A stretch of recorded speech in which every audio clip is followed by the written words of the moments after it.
এবং বিশ্ববিদ্যালয়কে সর্বাধিক গুরুত্ব দেন। বিশ্ববিদ্যালয়ে সাদিক কায়েমদের বিজয় বাকি যে দলগুলো রয়েছে তাদের পরাজয় তারা মেনে নিতে পারেনি, তাই বিভিন্ন সময় তারা সোশ্যাল মিডিয়াতে সাদিক বা শিবিরকে নিয়ে বিভিন্ন রকম তথ্য প্রচার করছে। রাজনৈতিক প্ল্যাটফর্মে এই বিষয়গুলো খুবই স্বাভাবিক। আমরা যে রাজনীতিটা করতে চাই সেই রাজনীতিটা যদি এমন হয় যে এখান থেকে গঠনমূলক কিছু শেখা যাবে, সেটা হলো রাজনীতি। কিন্তু বাংলাদেশের প্রেক্ষাপটে যে 20 বছর ধরে যে দলগুলো একসাথে লড়েছে, 20 বছর ধরে যারা বহু ঝঞ্ঝা পেরিয়েছে, লড়াই সংগ্রাম করেছে একসাথে, আলাদা হয়নি সেই বিএনপি জামাত তাদের ছাত্র সংগঠনগুলোর মধ্যে এখন কামড়া কামড়িটা এক প্রকার মানে পশুর চেয়ে জঘন্য পর্যায়ে চলে গেছে। আমি আমার এই ভিডিওতে কয়েকটা বিষয় উল্লেখ করব, খেয়াল করবেন। আমি বরাবরই যে কথাটা বলি যে আমি একটা দলকে পছন্দ করতে পারি, সেই দলটাকে ঘৃণা করারও অধিকার আমার আছে, কারণ এই দলটাকে আমি আমার মাথা বিক্রি করে ভালোবাসি না। এই দলটার মধ্যে ভালো কিছু দেখেছি বলে ভালোবেসেছি, কিন্তু খারাপ কিছু দেখলে ঘৃণা করবো না এমনটি না। লন্ডনে কোন একটি বিশেষ ডকুমেন্টেশনের কাজে জনাব তারেক রহমান, বিএনপির ভারপ্রাপ্ত চেয়ারপারসন, তাকে যখন প্রেজেন্টেশন দিচ্ছিলাম তিনি আমাকে বললেন যে মাসুম, এটার কি কোনো ডকুমেন্ট আছে তোমার কাছে?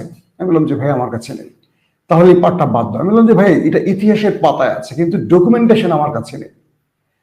তখন তিনি আমাকে একটা কথা বলেছিলেন যে তুমি 1000টা সত্যের মধ্যে যদি একটা মিথ্যা বা অস্পষ্ট সত্য দাও, যেটা স্পষ্ট কোনো সত্য ডকুমেন্ট তোমার কাছে নেই, মনে রাখবে তোমার 1000টা সত্য একটা মিথ্যা বা একটা অস্পষ্ট সত্যের কারণে হারিয়ে যাবে।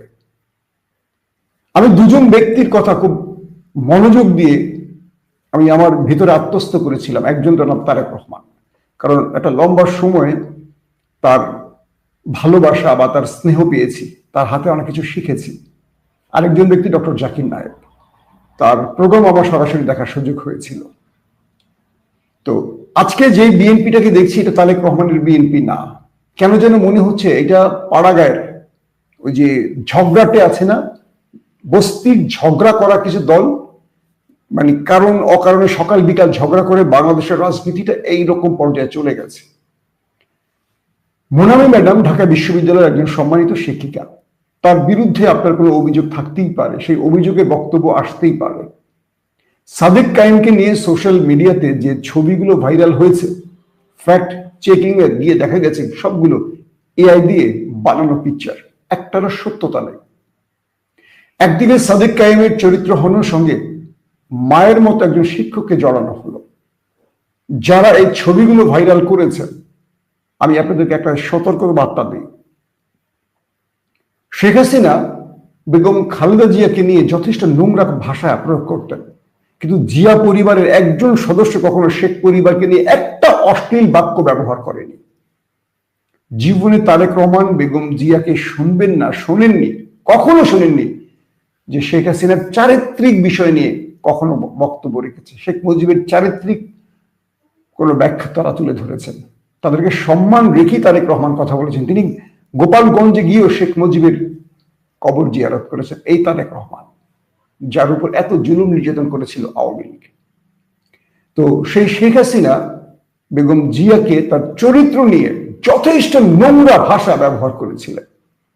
মানে বেগম খালেদা জিয়ার চরিত্রকে এত খারাপ ভাবে প্রকাশ্যে গণমাধ্যমে তুলে ধরেছেন শেখ হাসিনা। তখন আমার বাবা একটা কথা বলেছিলেন টেলিভিশনে, যখন এই কথাটা শুনছিলেন তখন আমার বাবা বললেন যে যিনি খালেদা জিয়াকে নিয়ে এই বক্তব্য দিয়েছে, মনে রাখবে এই জাতির কাছে একদিন তারও কাপড় খুলে যাবে, এটা আল্লাহ প্রদত্ত হবে। আমার বাবা সেই কথাটা আমার মানে মাথার মধ্যে ঢুকেছিল। 5 তারিখে শেখ হাসিনা পালিয়ে যাওয়ার পর গণভবন থেকে যা যা বের হয়ে আসছে আপনারা দেখেছেন না? মদের বোতল, কন্ডম থেকে শুরু করে এবং কি মানে মানুষের অন্তর্বাস থেকে শুরু করে সব বেরিয়ে আসছে। এগুলো সোশ্যাল মিডিয়ায় ভাইরাল হয়েছে। মানুষ যখন গণভবনে ঢুকেছে একে একে সব বেরিয়ে এসছে। খালেদা জিয়ার বাসা থেকে যখন তাকে উৎখাত করা হয় তখন ফেক ডিজিএফআই মদের বোতল বা আজে বাজে জিনিস সেখানে দিয়ে এটাকে প্রমাণের চেষ্টা করেছে। পরবর্তী কর্নেল মুস্তাফিজ এই কথাগুলো স্বীকার করেছেন, তখন তিনি ডিজিএফআই ছিলেন।